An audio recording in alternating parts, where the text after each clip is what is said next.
I've never seen such idiots in all my life. Listen to all this, eh? Yeah, couldn't agree more.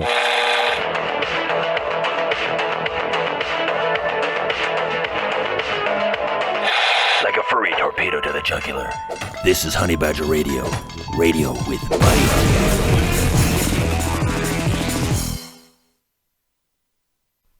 What's that sound? Diabolical sabotage. Is that the excitedly fluttering wings of the knock-up fairy? Don't be absurd. No, wait. Is it the forceful march of an agent of the patriarchy? What's all the hubbub? Oh my god! It's... Radio with bite.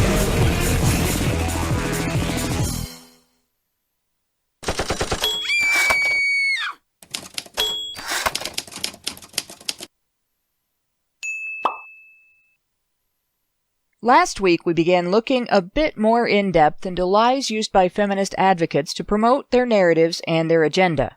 Once again, the importance of this is the need to address the rhetoric and rationalization that are being used to lobby for anti-male discriminatory law and policy at all levels.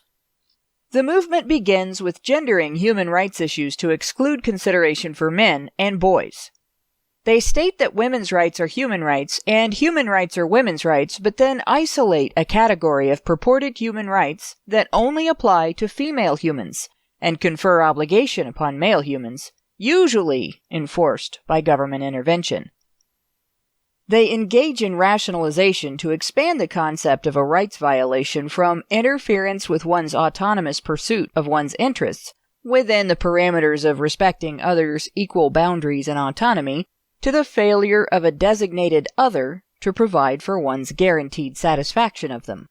This stems from feminist failure to understand the difference between interests and fundamental needs, and between fundamental needs and human rights.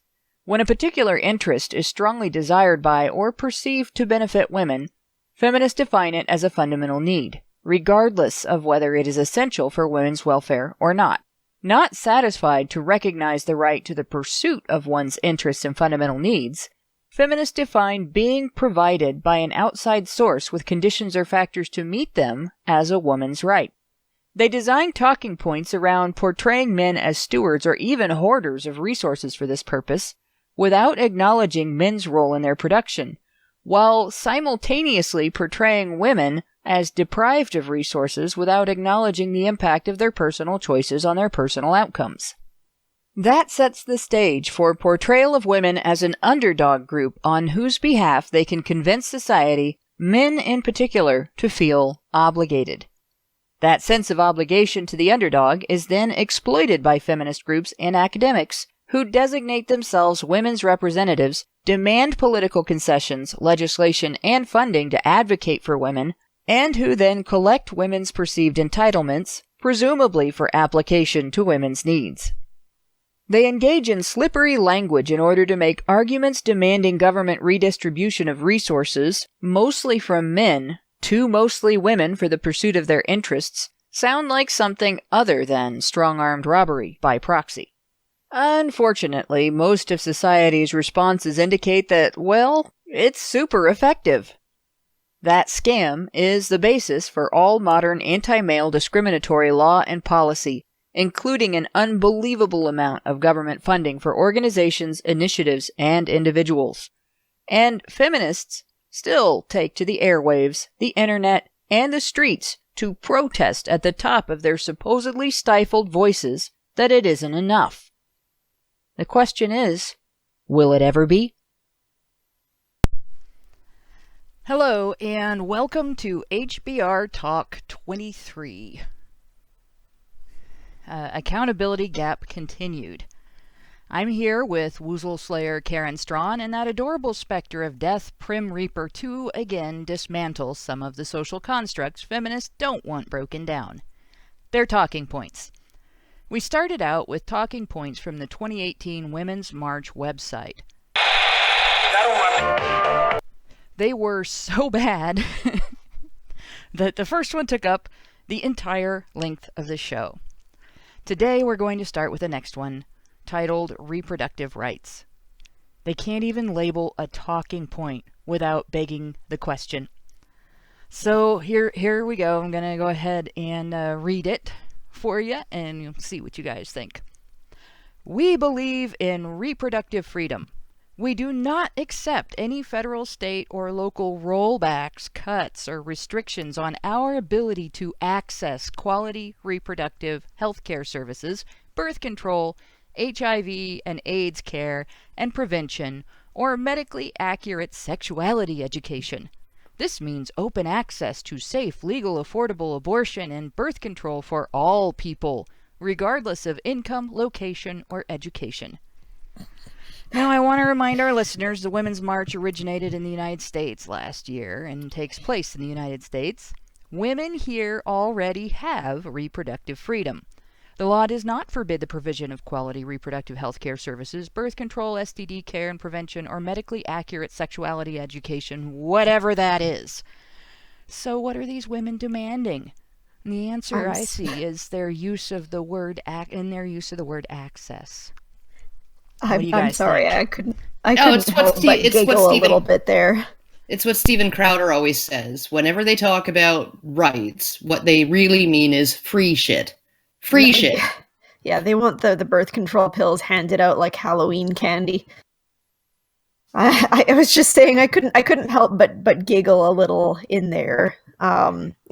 Yeah, they really want the reproductive rights for all people, don't they? But yet the second that men are like, hey, maybe we should have parental surrender rights, all of a sudden then we start questioning what the word everybody really means. Well, yeah, I mean, but, at the same time, right, they're talking about free birth control, free condoms, everything has to be covered by medical insurance, you can't, if you work for the Catholic Church, right, they can't restrict your health care in terms of, being able to get abortifacients and stuff like that, right?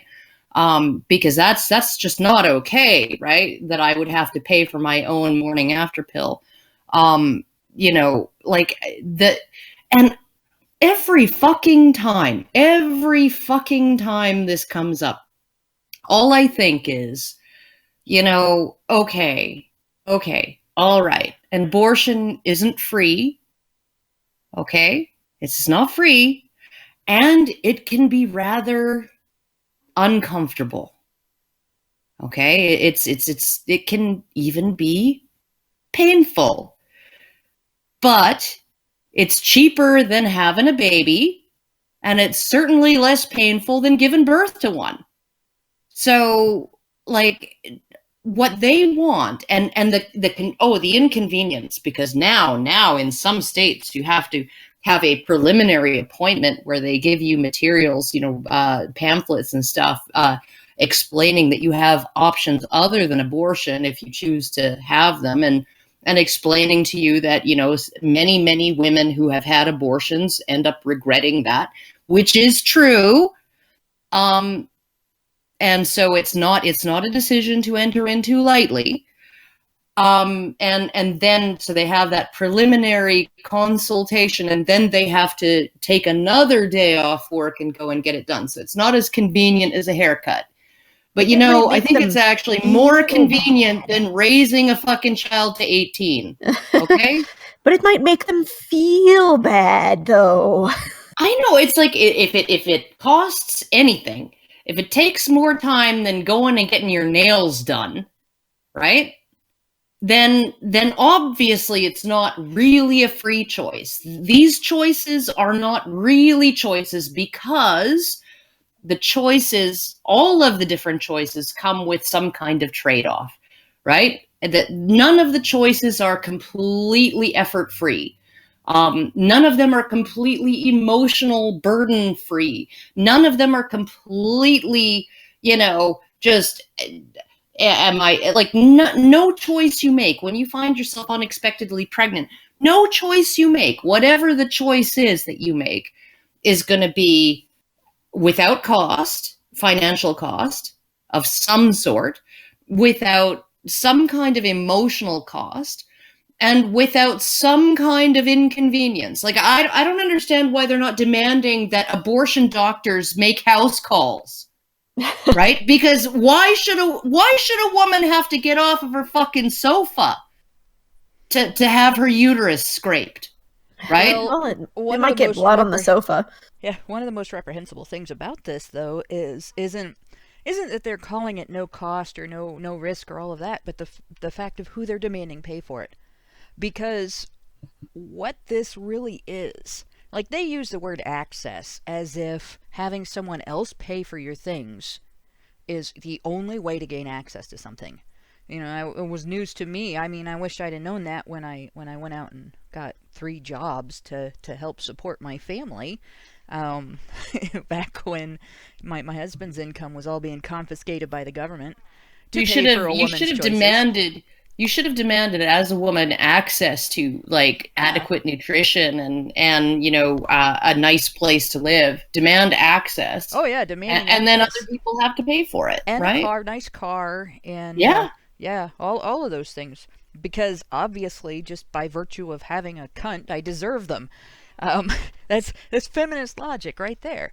That's their answer. When they say access, what they are demanding is that benevolent old Uncle Sam, the only man in the world who can be a poor relation and a rich uncle in the same sentence, should seize part of wage producing or wage earning men's wealth, whether they are rich or poor, to pay for these products and services. To pay for women's birth control, to pay for women's abortions, to pay child support to women who have chosen to fail at deciding whether or not sex is a good idea at the time, to fail at choosing a partner based on her own best interests, to fail at birth control, because we have a whole plethora of options. We're not limited to condoms and vasectomies. To fail at deciding whether or not to carry to term. You know, not that I am suddenly approving of abortion, but you have the option. So you're responsible for the choice. And then to fail at the decision as to whether or not keeping custody of the child is a good idea. And then suddenly the guy is now responsible for all of those choices financially. She's not, he is. And women have the capacity, because we have the right to equal pay under the law, we have the capacity to earn the same amount of money a man can earn. We have our brains. We don't have to be trash collectors. We can work in intellectual fields. And we have areas of income that are not the same for men. In the entertainment field, women are very often much, better paid when they're at the top end. So, and of course, women who go into porn are much better paid than men that go into porn. Female models make much more money than male models. So it's not as though women are disadvantaged in this area. But still, the guy is the one who has to pay. I think this is all a fallacious appeal to emotion. Oh, the poor woman. Oh, she can't handle this situation. Oh, we got to promote transferring responsibility for her welfare to the American taxpayer. And it's bullshit. Well, and I wouldn't even have, necessarily a huge problem with these guys being like, oh yeah, well, we deserve the right to choose. Okay, that's fine. But I mean, I'm not going to say that abortion should be illegal or anything. I think that they, out of necessity, have to be available, because otherwise people will go and try and do them in the back alleys. But if they're going to be pushing for this hard, it's only consistent to be pushing for men's right to be able to have options in their reproductive rights as well, to have parental surrender, to not be forced to pay child support for something that they don't have any control over beyond ejaculation. But they're not doing that. They're only advocating for themselves. what I find hilarious is that, you know, we are going out of our way to essentially make any particular choice a woman might make as cost free and inconvenience free and difficulty free and all of this as possible. So it doesn't matter what option she chooses. We must ease that choice. We must remove as much cost and effort from that choice and difficulty from that choice as we possibly can. Otherwise, it's not really considered a choice, right? But at the same time, and these are grown-ass fucking women, at the same time, right, we will force an underage boy, a minor, who was raped, where there's a conviction, a criminal conviction involved, we will force him to pay for that child, right? Like, this is insane. We will force a child who was raped to pay for his offspring, but we will not force a woman to do anything. And if we actually make it so that, you know, she might actually have to, like, take some steps, right? And maybe pay some money to exercise any of her multitude of choices, right? If she has to do any of that, well, we're actually forcing her to do that, to do something. We're forcing her to do something she doesn't want. If abortions aren't free, we're forcing her to have the baby. If there's no welfare, right? And if child support wasn't a thing, then we're forcing her to have an abortion. Right? And the only person in this situation who is actually forced to do anything, right, is the biological father. Not kind of sort of forced, not if you use your mental gymnastics and fucking twist yourself into a pretzel to describe it as being forced. Not any of that, not kind of sort of forced, really and for true forced. Go to jail if you don't forced. Have your income garnished for the next 18 to 26 years forced. Yep, and in some of the dumbest possible ways, too. The legislation that was passed during the Welfare Reform Act,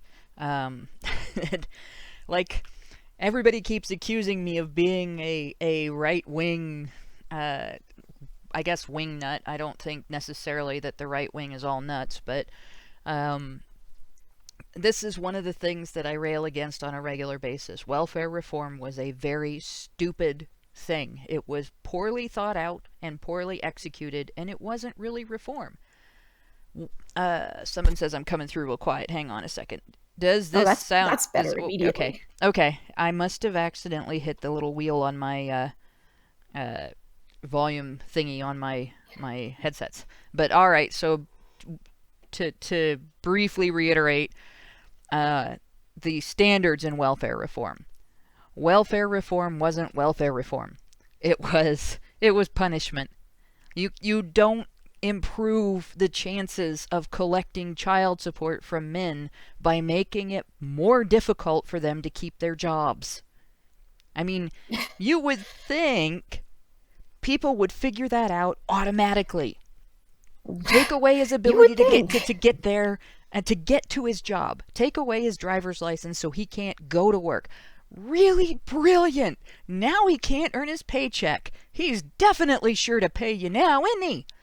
You know, and like, I as much as I hate to criticize the intent and the desire to get people out of the welfare system, because frankly the welfare system is a fucking trap.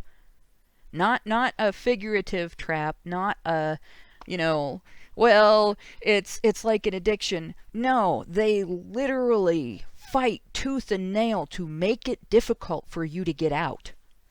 You know, and then you've got legislators doing this shit that doesn't help. You know, I'm not against actual reform of that system at all. I'd love to see that system become entirely unnecessary. It's self-perpetuating right now. But the thing is, this behavior, this trying to use punishment that actually makes it harder for men to pay their child support is incredibly counterproductive. one would Well, almost think they did it to expand the problem in order to justify more legislation. Yeah, probably. Like, I don't even, like, the road to hell is paved with good intentions, right? And okay, so maybe some 1 to 2 to 3% of fathers out there were intentionally not working, right? They intentionally quit their jobs so that their ex-wives wouldn't get a dime out of them, right? And that's where we got the imputed income thing from. Yeah, you should be earning this much, so and then all the other men pay for those men and their dickheadedness, right? You have men who will intentionally hide their money, right? Very, very few, but there are some who will intentionally hide their money. They'll work under the table, whatever, right? And so I can understand, right, that maybe the intentions were focused on those particular men. There are a small percentage of men who are complete dickbags. I'm sorry, there just are, right? But every other man down the totem pole has to pay for the behavior of those men now. And what really would actually be welfare reform would be to cap welfare at the 2-child level. You can have as many kids as you want, ma'am, but we're only paying for 2. I'd even go farther than that. You know, for one thing, like, let's say if you make me supreme dictator of the world right now, child support gets eliminated. The state doesn't tell parents who has custody of the child. The state doesn't tell parents who owes who money. Parents have to figure that out their damn selves. And only in circumstances where it is extreme and merited because somebody's, chasing someone down and trying to kill them, or somebody's, actually beating the children every day, or something along those lines, does the state step in at all. Aside from that, you guys can figure it out your own damn selves, and you have to deal with each other, and there is no mediation by the state. That would be the most effective way to do it. Once upon a time, when society was set up so that wives were generally dependent on their husbands, and they were expected to live by certain standards because of that dependence, it made a little bit of sense, not entire sense, but a little bit of sense, to mandate that in a divorce, if the wife had custody of the kids, that the husband would owe support. Women could still work even then. They just couldn't count on getting paid the same for that work. And and they didn't women and didn't they very were often get custody. So generally speaking, if a woman had custody, it was with the agreement of the father, unless she kidnapped the child. Women got custody more often than you'd think, even way back when, Not back without in the agreement of the father. Oh, yeah, they did. There were actually, in some jurisdictions in the United States and elsewhere, there were so many exceptions to the general father custody rule. I'm talking about before the Custody of Infants Act. Yeah, before that, yes. There were so many exceptions, legal exceptions that a woman could bring into a courtroom, that in some jurisdictions, even though there was default father custody, more women ended up with custody than men. Well, now, was that in situations of fault divorces where the fault led to the custody changing? Yes, in terms of fault, in terms of, he cheated on me, or he blah, blah, blah, blah, blah, right? I mean, you had to cite fault for a divorce, and therefore he's not a good example for the kids and all of these things, right? So in other words, a woman had to prove that by the court's standards, at least, the man was a bad father. Yes. A disapproved father, rather. By the court's standards, the man was a bad father. So it still wasn't something that was just standard for women to get custody. So it was standard for men to get custody. And child support existed because of the other circumstances where a man abandoned his family, where a man did something the court could say was bad, like cheating or abusing or whatever. And whether or not we agree that all those things were necessarily justified as being considered fault and being considered a reason to deny the father custody, they were still consequences of behavior and not just the standard. Whereas today, a woman can practically be a crack whore with a diagnosed mental illness that makes her a danger to herself and others unless she receives proper treatment and stops using crack, and still keep custody of her kids in a dress. And God forbid she be made to feel uncomfortable about any of her choices. Oh yeah, no, I mean, don't judge me. Don't judge me. How dare you judge me? You know, like, I'm sorry to go back to something that we were talking about earlier, but like Karen made a really good point that really they don't care if it's available. It has to be available and 100% comfortable. Like, they want these abortions to be performed on like a feather duvet with wine being poured beside them or something. Like, to think that you should be able to make these choices without having to feel one shred of discomfort for it. I know. Well, like, for Pete's sake, like, maybe you should have been a little bit more careful. Like, it's not hard. Yeah, you know, when I was 17, I had a horribly severe sinus infection aborted. It wasn't in the same area of the body that birth control abortion happens in, but it was still a very similar procedure. Well, no bones usually get broken on the mother during an abortion, but my nose did get broken. But in order to do this, first of all, I had more than a week of testing that had to be done prior to the procedure. Okay, and then part of it involved me having to have a CAT scan. You know, I had to actually go into the machine and everything, and I had to lay still and stop breathing, and so I mean, this was not, you know, exactly a pleasant experience. And I had to sit and listen to the doctor explain what was going to happen during the procedure, what the risks of the procedure were, what my alternative options were, and the potential consequences of taking any of those were. The doctor couldn't do the surgery per my insurance without all of that. And before I could do any of that, I actually had to prove to my insurance company that I needed that surgery and wasn't having cosmetic rhinoplasty, because the doctor was going to break my nose, and then he was going to drill into my sinuses, and then he was going to irrigate them, and then he was going to vacuum that out.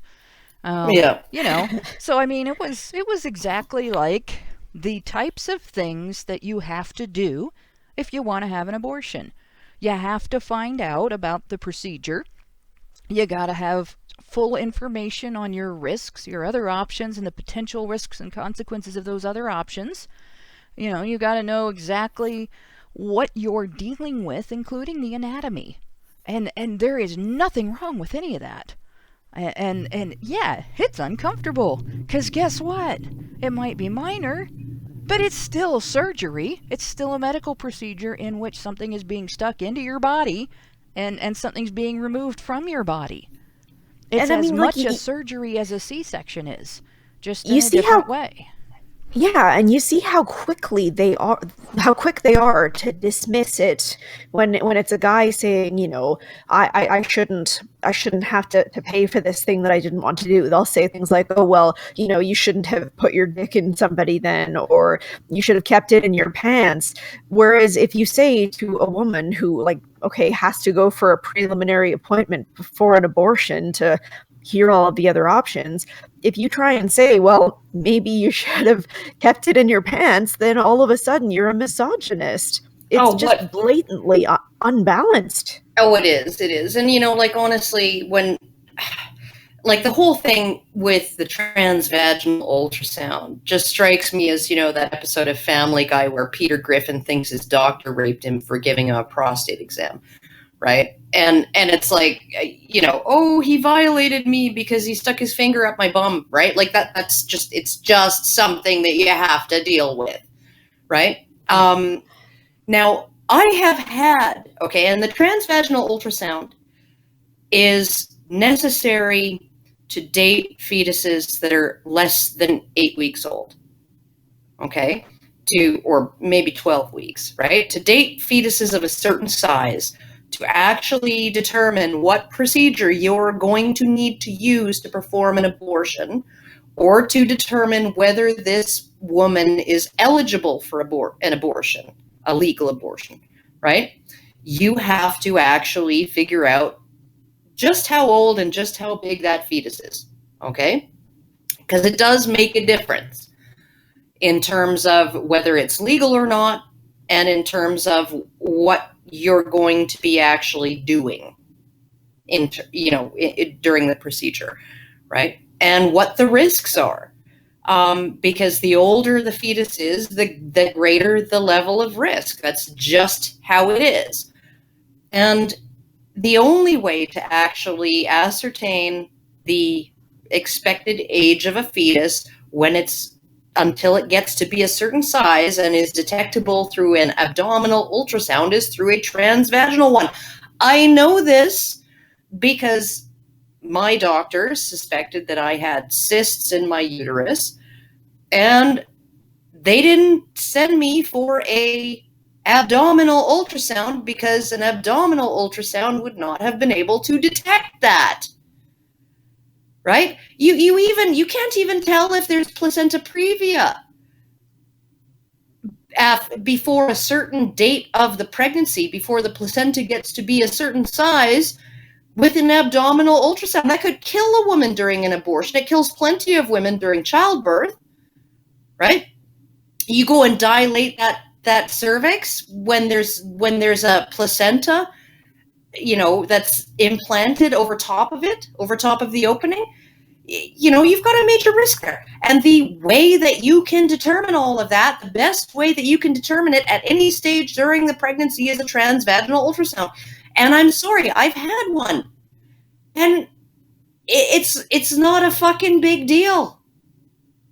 And these women, these activist women, right, who are saying pap smears, free pap smears for everyone.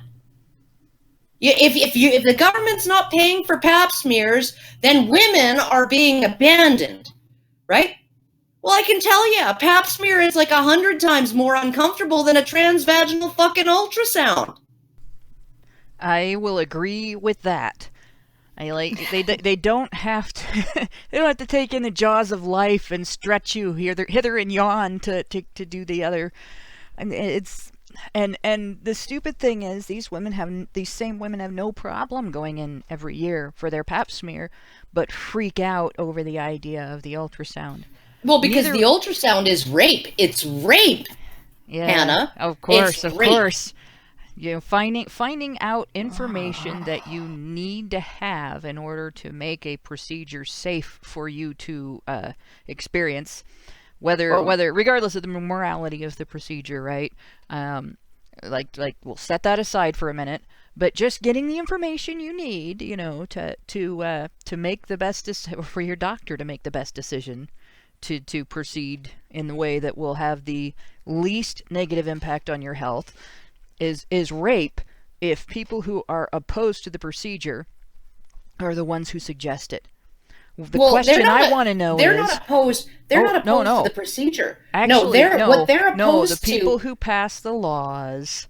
they are opposed to the procedure. Yeah. They're the ones that suggested this has to be done, right? But the whole argument against it... They're suggesting they're suggesting it because it's medically recommended. They're not just suggesting it because they're opposed to it. And this is the other thing. Here you go. There have been laws proposed. I marched in protest of opposition to one of these laws, if that makes sense. Back in the day, there have been laws passed to stop abortion clinics from withholding from their patients the names of the physicians who perform the procedure, so that the patient is protected from malpractice without any accountability for the practitioner. In any other area of medicine, the patient has the right to know who their physician is, to hold their physician to accountability standards, to hold their physician to quality standards. quality of care standards. If your physician engages in malpractice, you have the legal right to sue or to hold the physician accountable by reporting them to the medical, oh shit, I can't think of the medical board. Authority, I couldn't think of the word board. How stupid. But anyway, you have that right because you're the patient and you are paying for quality of care, not just a service. It's why you have to go to school for so many years to become a doctor. It's why there is such a high standard of testing and knowledge and understanding and so on to become a doctor. You can't just walk into a clinic and become, hey, I'm a doctor. It's not simple like that. That quality of care standard is vital. So you would think that these women who protest for access to safe legal abortion, you would think these women who use that issue to attack one political party every year would be on board with a woman's right to know who did a medical procedure on her body. Yeah, so no, that they're not. if he does it wrong, or if she does it wrong, she can be held accountable. But no, they actually had shit thrown in my face. I'm pretty sure by the smell of it was pig shit. Jesus. I actually had shit thrown in my face when I was a teenager by an adult Classy. feminist, obviously adult feminist, for having the audacity to suggest that abortion patients have the same right to recourse for malpractice that any other medical patient has. Well, what I find hilarious too, right, is because in Canada, okay, I'm in Canada, and before I was married, I had a doctor, my regular physician, and he used to hold my birth control pills hostage, and he'd say, it's been 2 years, you haven't been in for a pap smear, and so I'm going to give you 1 month of your pills, and you're going to have to come in before you get more. You're going to have to come in and get your biannual physical reproductive health examination, right?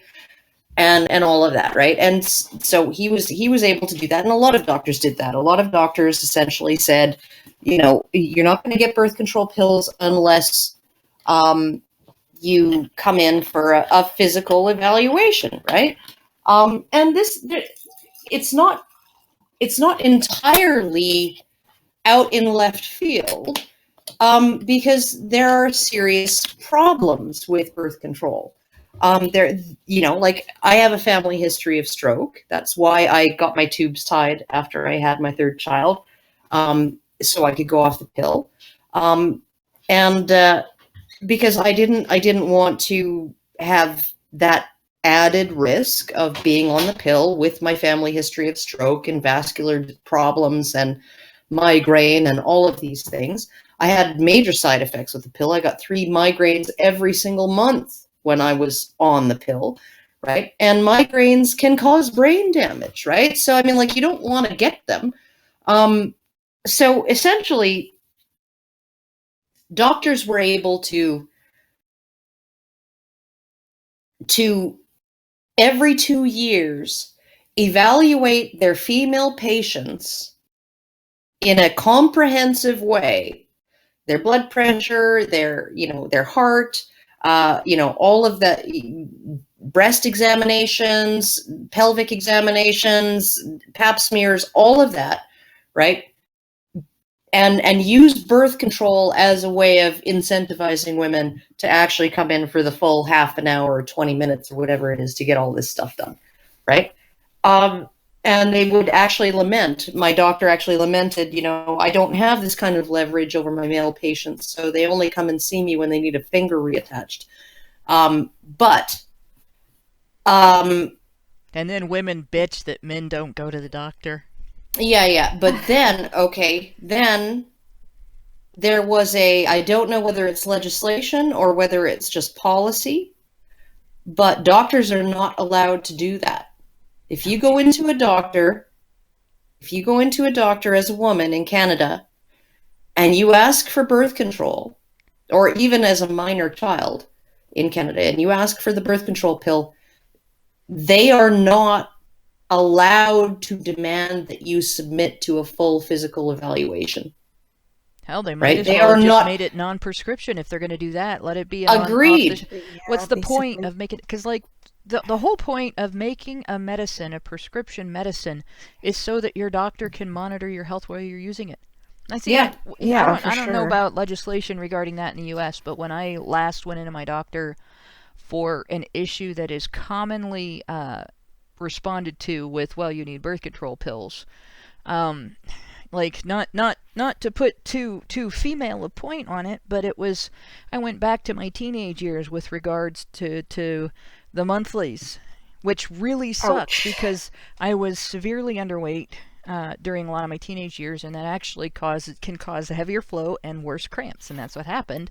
Except I'm not severely underweight now, so I thought, well, there must be something else going on, and I went with this kind of dread because I didn't want to go on the pill. I'm in my 40s. My family history isn't that great with the same health problems Karen was describing, and I'm like, this doesn't sound like something that's going to be a good thing for me. And so I went looking for alternatives to it. It says I'm quiet again. See if this helps again. So I went looking for alternatives, right? What I found out was getting a little fat does the same thing as being severely underweight. And so the doctor didn't make me go on the pill. He sent me to the gym.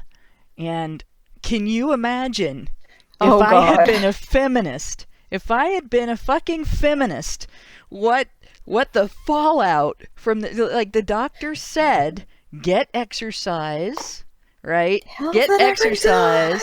Lose some weight. Lose some weight. Improve your diet. Don't be so sedentary. Don't do smart things. Essentially, You are beautiful just the way you are, Hannah. Yeah. Don't you listen to him. Yeah, that's exactly what feminists would tell me. Feminists, if it were up to feminists, okay, I would not survive. Cause my asthma started coming back. Doctor said, well, like, the gym's gonna help with that too. Cause that was the other thing. I don't want to go back on steroids either. The last time I was on steroids, I lost my mind, literally. So I really don't want to do that again. And I'm going in there going, oh God, I'm having this problem that I gotta breathe. Well, the last time you had this problem, exercise helped. Guess what? It helped again. It's not gone. I'm still having some problems. I still have a long way to go. But apparently, if you're a lifelong asthmatic, you can't afford to laze around and get fat. And birth control pills and steroid pills aren't the solution to everything. Go figure. But feminists can't handle that. They have to have a magic bullet. And frankly, it's the worst possible attitude to have, because bullets are not good for your health. I'm gonna read some super chats because we have them, and and I will lose track real fast if I don't. I'll start at Joey Jojo's. He made an excellent point here. He says he gave us $5 and said, modern feminism is just, I can do whatever I want, whenever I want, and no one can make me feel bad about it ever, and he should pay for it. That is probably the most brilliant thing, Joey Jojo, that I have read from you. It's a great assessment of feminism.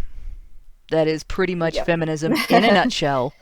Cost-free, worry-free, pain-free, discomfort-free, stress-free.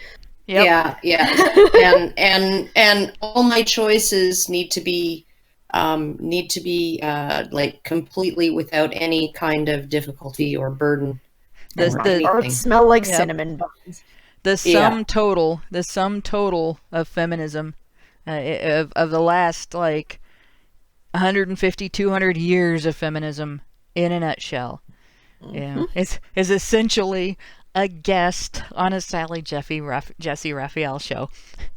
Like, I do what I want. Kind Torment gave us $2 and says, cannot watch tonight, but can donate. And there's another one later, also from Kind Torment, that I'm going to skip to. Gave us another $2 and says, plans canceled due to me being sick, so I can watch. Well, we're glad to have you watching and grateful for the super chats, and sorry that you're sick, and all my internet hugs, and I hope you feel better, because being sick sucks. Yes, chicken soup. Internet chicken soup. So it's the least messy of all chicken soup. French Honey Badger gave us $10 and said, their argument on force is the same bullshit that people attack capitalism for. Yep, basically the idea that there being potential results from your potential choices that you might not like being interpreted as force is what he's referring to. In other words, consequences. That choices can have consequences. Yeah. The capitalist is evil because he forces you to work in order to gain his resources from him. I actually had that thrown at me today. I didn't even answer it. Where do they think productivity comes from? I mean, this is really what gets me.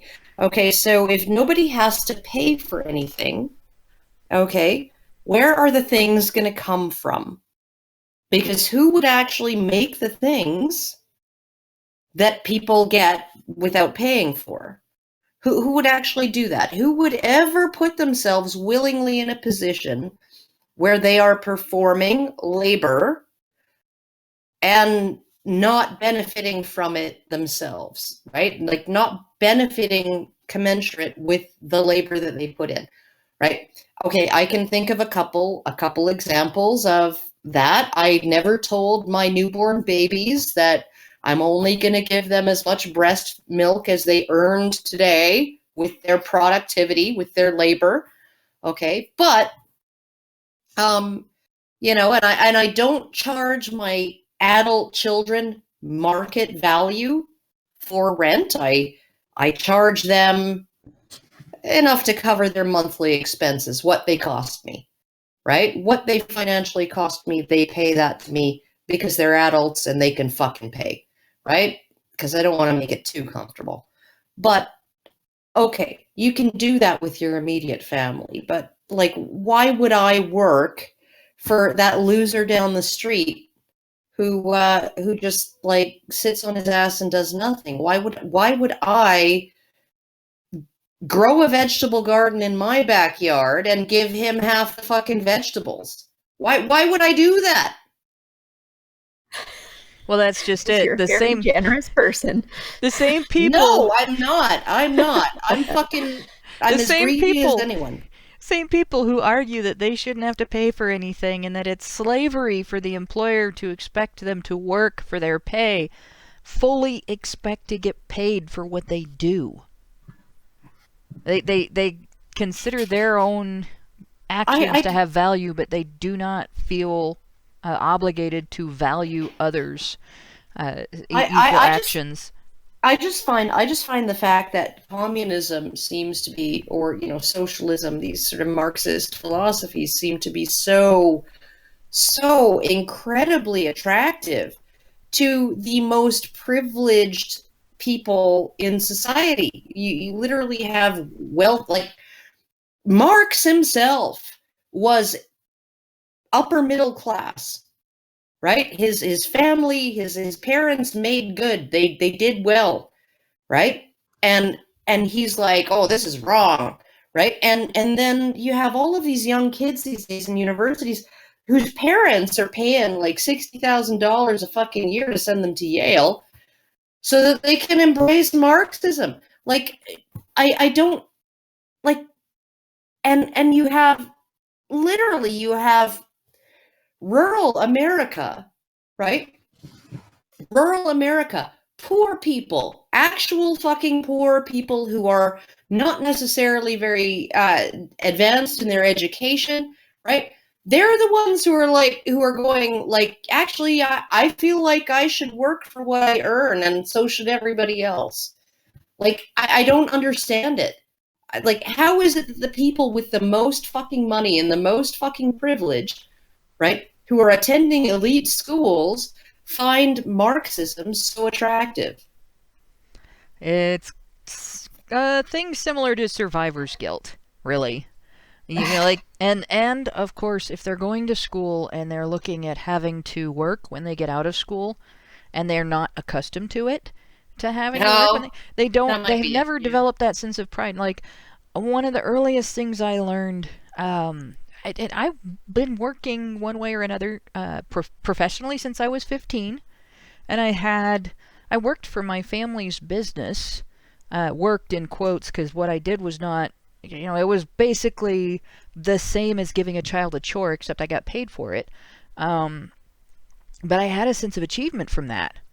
I earned a little paycheck, and I could spend it on what I wanted.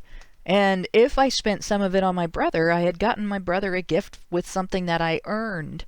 So when I would go to the store and take my picture numbering money and buy, a couple of used books and a used comic book and a couple of candy bars and give one of the candy bars to my brother, I felt really big, because I had just earned money and gotten stuff I wanted with it, and and helped support part of my family. Basically, I did something nice for my brother with money that I earned by myself. That was a cool thing for me, and it sort of established that sense of accomplishment. My brother and I both had that when we were kids. My brother would do things for my grandparents that you normally, like, mow the lawn and things like that, and it was him using his strength to support part of his family. And there was a sense of achievement because when he got done, the lawn looked beautiful, and Grandpa was proud of him, and it was a work, and each of those things were things that you learned to take pride in as a child. If you grow up with nothing like that, you never are expected to take on any responsibility at home.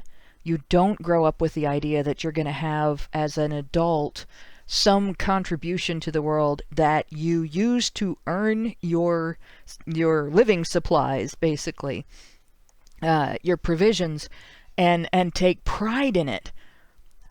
I can imagine that it would seem really unfair that life isn't just like kindergarten, where nobody has their own crayons. Everybody has to share from the big box of broken crayons that are broken because everybody has to share them, and nobody has an emotional investment in maintaining their integrity because they're nobody's property.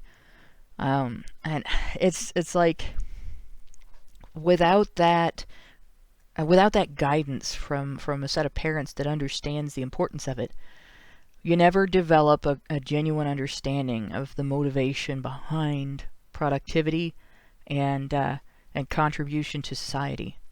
It is not that people are that altruistic, that consistently altruistic.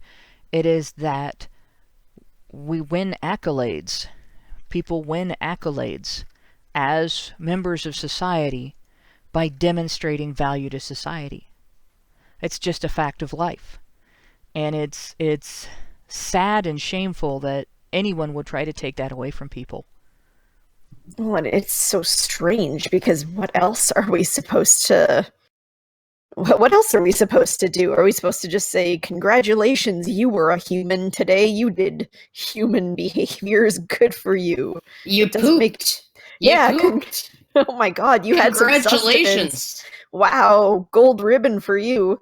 Yeah, no. Wouldn't it be brown? Maybe. Maybe. Only if it was a healthy poop, right? Yeah, well. It depends if you're eating one of those frou-frou desserts with the gold leaf on it. There. Nobody wants to win second place for that one. Yeah. But I mean, like, when you look at the sort of the issue too, right? Because it wasn't until welfare because getting back to sort of the topic the actual topic of the show, it was when welfare was in full swing that most of these extremely punitive measures were brought in to get child support from men. And that was not like, none of that money actually, welfare will aggressively pursue child support from a man. And none of that money actually goes to benefit the woman. If she's gone off of welfare and is now employed, she will actually not receive that child support money, because that child support money will be put towards paying back the state for all of the welfare it paid her. And if she is still on welfare and they collect $400 a month in child support, they take $400 a month off her welfare check. Right? So the child does not benefit. The mother does not benefit. This is the way that the state, and this is the really egregious thing to me, right? Is because the welfare state wouldn't exist but for this pathological need to make things easy for women and children, right? That is why it was created, right? And that is its purpose, is to make things okay for women and their children. That is the number one goal. And yet the government itself knows that it's not sustainable, right? And so instead of actually saying to women, like I believe there is one US state that did cap child support at 2 or 3 children. And they actually spoke, the news actually spoke to a woman who was pregnant, who said, well, if I'd known they were going to do this, I wouldn't have gotten pregnant. So it's not like these women are just, oops, accidentally, like 4th time, I don't know what happened. No, they know exactly what they're doing, a lot of them, right?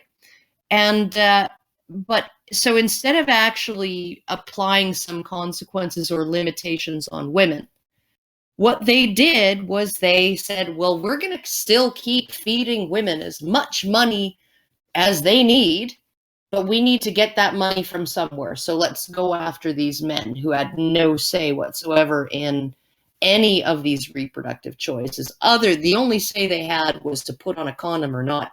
And I'm sorry, but when a woman demands a man use birth control, she can actually watch him put the fucking thing on. Right? She can verify independently that he's using it. Right? When a man demands that a woman use birth control, 90% of her options are completely invisible to him. Not only does he have no way of knowing, he has no right to know, because those things are her private medical history. Right? So he can't even phone her doctor and say, did my girlfriend have her IUD removed at all? Like, because he has no right to know. He has no fucking right to know. His legs closed, though. Yeah, he could have just told his long-term partner who went off her long-term birth control. He could have just told her, I just don't trust you. Yeah. I just don't trust you when you say you got it covered. And so I'm going to wrap my freaking whopper here. Well, or said no. And this is the thing. In an environment where it has been legally established that saying no is abuse when a man does it. So women have more right to say no to sex than men do. And if a woman violates a man's right to say no to sex and rapes him, it's not necessarily going to be recognized by society or the law that what she did was a violation of his rights. And even if it is recognized that it's a violation of his rights, child support will still be imposed on him if she gets pregnant. And custody won't be automatically taken away from her just because she's a rapist. So, like, the whole thing is a mess. The whole thing is a mess. Even if custody is taken away from her, right? Yeah. That doesn't mean that he has any parental rights. Exactly. Right? That just means it goes to her sister or her mom or something like that. Or worse yet, the state. The foster care. The kid gets put in foster care because they just can't accept the idea that the father might be an important parent in the child's life. You know, this is a situation. Shocker. I mean, I know. Yeah, and it's not just men who make the decision to not use condoms. It's also women. There are women who don't like condoms. You know, hell, for that matter, before it became it's fairly normal now for non-latex condoms to be close to the same price as the latex ones because they're much more commonly made now. But for a while there, condoms at our house, condoms were pretty much unaffordable. And you know, you go places that hand out free condoms, they hand out the latex ones. They don't hand out the non-latex ones for free because they were expensive, and not everybody has a latex allergy. I mean, and trust me, you cannot use latex condoms and enjoy sex if you have a latex allergy. In fact, you can't use latex condoms during sex if you have a latex allergy and enjoy anything for the next several days. You know, like I would rather have a raging yeast infection. I just, God. And so, like, there are women, I'm not the only woman in the world with a latex allergy. You know, there are women who say no to condoms for very good reasons. Well, and there are lots of women, something like 60% of women have essentially said to their male partners, I don't want you to use a condom. Yeah. And to lie about being on the pill for that, you know, so yeah, no, I'm on the pill. It's like, no. I have a friend whose sister oopsed her way into 5 pregnancies. Holy crap. Yeah, no, she and like my friend has it on, you know, like straight from the freaking horse's mouth. Okay, these were all on purpose, right? The first child was apparently an accident, right? Then they got married, right? He made an honest woman of her and devoted himself to this woman and their child. And then she started talking about, I want another kid. And he was like, I'm not making enough money yet. Yeah. And then she just quietly went off the pill. And then she said, oh, it must have been the antibiotics I was taking. Interfered with the pill. And then the second time it happened, he started to get suspicious. So then he started to talk about vasectomy. So now they have 3 kids, right? And he starts to talk about vasectomy. And she tells him that if he gets a vasectomy, she's going to divorce him. And you know what's going to happen then, right? You know exactly what's going to happen then. Because I'm going to get the kids because I'm a stay-at-home mom. I'm their primary caregiver. And I haven't worked the whole time we've been married. So you're going to be paying me alimony too. Right? So he's stuck with her. And it's cheaper to keep her. And then 3 fucking more kids later, every single one of them planned by her, objected to by him. Right? And she's got his balls in a fucking vice. She's got him by the short and fucking curlies because the more kids she has, the more expensive it's going to be for him to fucking call the end to all of this bullshit. Right? And finally, after the 6th fucking kid, she went and got her tubes tied. Jeez. And there's no legal recourse for him. No, nothing. And this is fucking hilarious because in Canada we actually have case law regarding something like this, right? It went to the Supreme Court of Canada, right? A man in Nova Scotia, his relationship with his girlfriend was breaking down, and he thought, like many idiots do of both sexes, if we just had a baby, that would fix everything.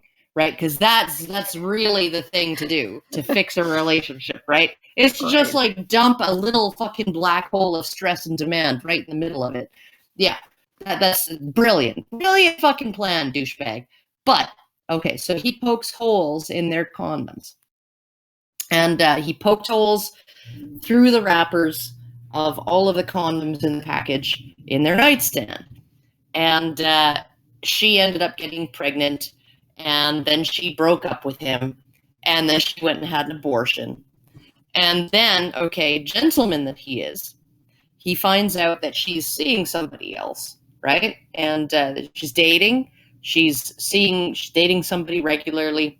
And he phones her up one day and he says, whatever you do, don't use the condoms in the nightstand. And then she goes and she looks at them and she finds that they're all poked full of holes. Okay. She would not have known this if he had not told her. She might never have discovered this. Right? But he told her, and then she had him charged with aggravated sexual assault. Okay, because we don't have rape laws in Canada. We have sexual assault, different degrees, right? And the sexual assault was about the entire decision around him being found guilty of sexual assault was based on informed consent, right? She did not consent to unsafe sex. She consented to safe sex, protected sex. She did not consent to unprotected sex. Therefore, there was no consent. Okay. And the aggravated aspect of it was because of the injury of the pregnancy and the consequent abortion. Okay. So, but the decision as far as the sexual assault, just the bare charge of sexual assault, that was entirely about informed consent. Based on the birth control sabotage. Yes. Yeah. Based on the, but the judge in his ruling, and the Supreme Court upheld this, the judge in his ruling claimed that because men cannot be physically injured by a sexual assault, right? Because they cannot get pregnant, okay? That means that a woman who deceives her partner, her male partner, into thinking he's having safe sex when he's not, is not, this precedent cannot apply to that. Because he essentially said it is only the potential for physical injury that makes this law regarding consent valid. So as long as you cannot be physically injured via pregnancy, consent, and this is a Supreme Court decision that like this lower court judge's ruling was upheld. Because a man cannot suffer the injury of pregnancy, consent law does not apply to men. This is what this decision says. So they don't consider being forced to be enslaved for 18 years or go to jail an injury. Not an injury. That's not an injury. No. Financial injury is not an injury. It's not law. just financial. You're forced to work or go to jail. That is a physical change.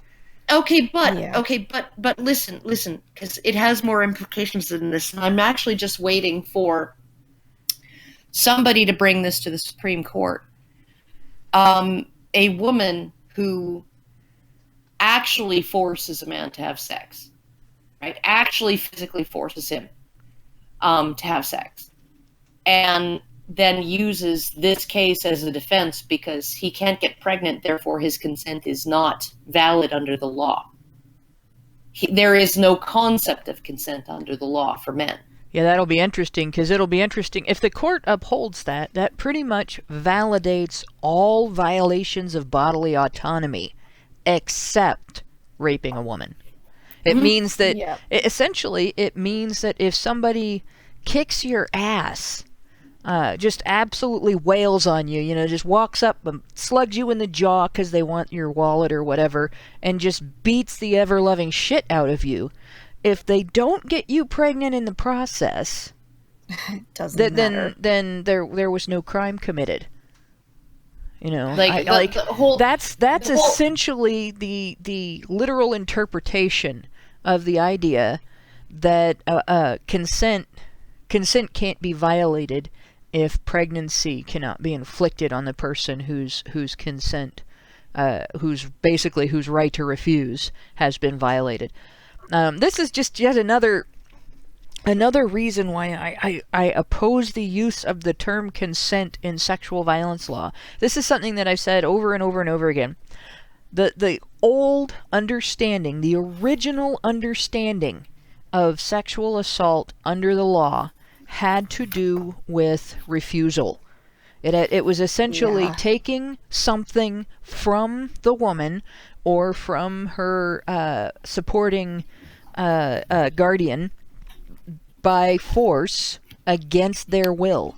That is the original intent of the term rape. That is the original description of sexual assault. Contravention of the victim's right or ability to refuse, deliberate and willful contravention, because you know if they could refuse, they would. And that is it. It isn't not getting enthusiastic consent. It is not the so-called victim making a mistake because they didn't have all of the information. Yeah, it's absolutely shitty to sabotage birth control. That's on both sides. No woman should do it. No man should do it. That's abuse. It sure should be on both sides. But it's not rape. Okay, it's not rape to say you're using birth control and not use it. It's shitty. Well, I would suggest too, right? Like that. Even if you're going to not consider it rape, you could at least consider it fraud. Well, yeah, right? It's absolutely fraud. And that is what it should be pursued as. We don't necessarily have to make every shitty thing people do in the course of a relationship a sexual assault. If two people engage in a sex act willingly, it is willing engagement of a sex act. I think the only kind of deception that you could conceivably call rape is if you convince someone that you are a different person that they want to have sex with, and trick them into having sex with someone they don't. Identical twin thing or whatever. Yeah, that actually, because if they think they're having sex with their partner and it's actually their partner's brother or sister, that's different. But, or in the dark, or taking advantage of somebody being passed out because they're intoxicated, or slipping an intoxicant into something that somebody doesn't think is going to intoxicate them because it wasn't supposed to be there. Those are all sexual assaults. But not lying about whether you are on birth control. Fraud? Yeah, I absolutely agree it's fraud. It's something different. Yeah, there you go. But I'm going to go on with some more super chats. We have, let's see, Uzi Patrol. I love that name.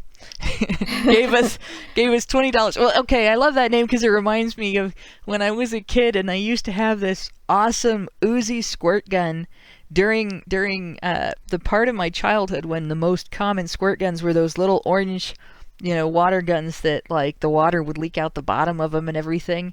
And I could shoot around corners and stuff. It made water fights really fun. But anyway, Uzi Patrol gave us $20 and said, Doc may have been trying to get more visits. He may have also wanted to monitor for side effects. I work in medical. Doctors do, and here's the thing too, right? Like, this is Canada, and our local clinic just stopped phoning in refills of prescriptions. And one of the reasons why they stopped doing that is because they earn no money whatsoever. So it takes them time. It takes them some effort, and they don't even get $10 to do it. And what's frustrating with me about the healthcare system here is that, like I have been on a drug regimen since my late teens, right? That works very, very well. It's never given me any problems. It's, everything's under control. It's beautiful. It's wonderful. My guy is on a drug regimen. It's a very benign drug. It's used to treat atypical asthma. It's singular, but it manages his mast cell activation disorder symptoms very well. And it doesn't give him any side effects. So essentially, we're both on long-term, for the rest of our lives, drug regimens that manage our symptoms and do so very well. And we're both the kind of people that if all of a sudden it stopped working, right, we'd be in the doctor's office right away. And yet, because our doctor can't actually even make $10 off of phoning in or faxing in a prescription to the pharmacy, a refill, right? They insist that we go in. And it's just, and then you get to sit in that waiting room where everybody with every freaking virus that's going around has touched every single thing in there and licked every doorknob, right? And you go in and you spend your 30 fucking seconds. What do you need? Oh, I need a refill of this. Okay, here you go. And then they get to charge their $47 or whatever for an appointment. And you might think $47 for 30 seconds of work is a lot of money, but when you look at the staff that they have to pay and the overhead that they have to pay and all of that stuff, right? It's not really that much. But like, there's no way for doctors to be able to phone in a prescription or just, and honestly, when my doctor was doing that with my birth control, it was actually in terms of, I want to get you in for a full physical every 2 years. That's what is recommended. And particularly for, pap smears and things like that, right? That's what we want to do. And that's the standard that we're going by right now. And so it wasn't that he necessarily wanted the money. It was because he already had the appointment. I'm already sitting there in his office and saying, I want more birth control. And he's saying, okay, come in a month and we'll do the 20-minute evaluation, right? Because it's been 2 years. So it wasn't necessarily him trying to make money. Well, and wanting more visits, it's kind of a two-way thing there. In addition to it, that potentially being about money, it's about covering the doctor's ass in terms of making mistakes. The more the doctor sees you, the more the doctor is familiar with your particular pattern, the more the doctor is familiar with your health. My doctor has a standard. He will not take individual patients who are part of a family that everybody goes to all different doctors. He treats the household, or you don't see him. And part of the reason for that is mom gets the flu, mom goes to the doctor, mom gets medicine, mom goes home. Mom is sick for a week, and day like 3 or 4, kid goes in with the same flu. And let's say by the end of the week, the doctor's discovering that the medicine that mom went home with is ineffective against that flu. Now, we don't want to give the kid the same medicine, or dad goes in later with that same flu. Well, by now we know for sure we don't want to give dad that same medicine. Or other things like mom gets the flu, mom goes in, and it turns out that with this particular family, the flu produces a particular symptom that needs to be treated or it's dangerous. Kid goes in with the flu. Before the kid has a medical emergency like mom had that was the reason the doctor discovered the dangerous symptom, the doctor can preemptively treat it. So, I mean, my doctor does that, and he's also able to look at my health history and my husband's health history and make recommendations for our son, what to try to head off and everything. This is just common sense. And a lot of people would say, well, it's about money. Well, yes and no. Doctor makes a mistake with a patient that, they don't know their family history. They're still held responsible, at least in the United States, as if they did. There have been doctors successfully sued, as in they were forced to pay settlements to people who after visiting their offices, found out that they had samples of narcotic pain medicine from drug companies, and then later broke in, stole the medicine, overdosed, and ended up with disabilities. And this is not the doctor's fault in any way, shape, or form. It's not the doctor's fault you broke into his office. It's not the doctor's fault you committed a burglary. It's not the doctor's fault you illegally took the drugs. But the doctor still was held financially liable. So they, if with that level of liability for a doctor, they have to be very careful about monitoring their patients. That's just the way it is. My sister actually, she was sued. She was actually a resident and was assisting with a birth. And the couple who had this child were both Mensa candidates, and it was a completely uncomplicated birth. But everybody in the delivery room was named in the lawsuit. And the reason why they were suing was because this kid, by age 6 or 7, just wasn't showing any signs of any particular genius. And these parents were like, something had to have gone wrong. Something had to have gone wrong.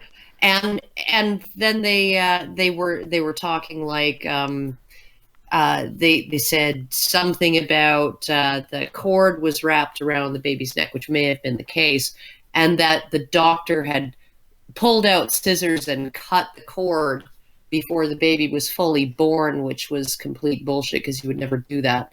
You would tell the woman to stop pushing and remove the cord from around the baby's neck.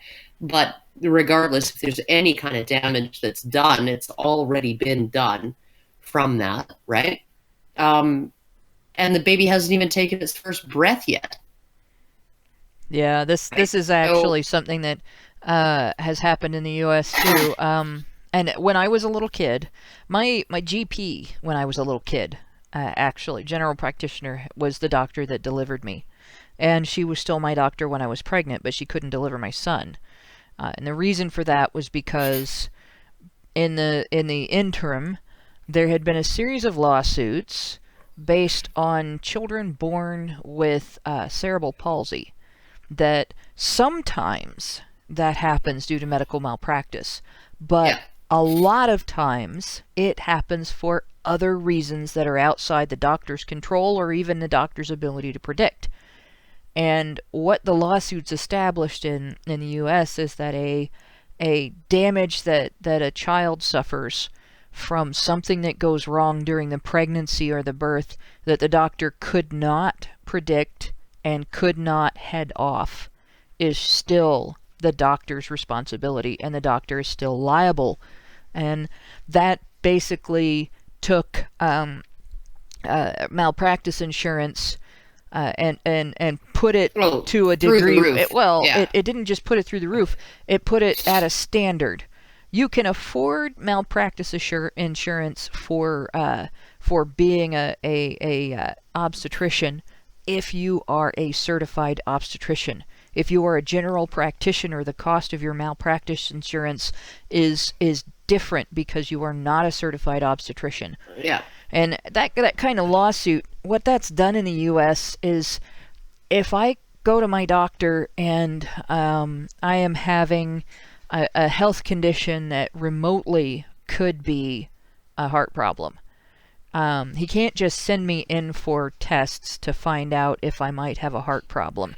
He has to send me to a heart specialist. A cardiologist. Because if he just orders the tests and a cardiologist isn't involved and then something is not detected, even if it is something that a cardiologist also wouldn't have been able to detect, and I'm an unscrupulous person that would sue or something like that, I could win a lawsuit. It's that bad. It's not about responsibility or accountability in the medical field anymore. It is about alleviating people's suffering and sympathy. It's essentially about emotion. And it's not that people don't deserve good health. It's not that people don't deserve to have some sort of recourse if damage is done to them. It's that nobody has the right to hold somebody responsible for something that is not their fault and they didn't have any control over it. Yeah.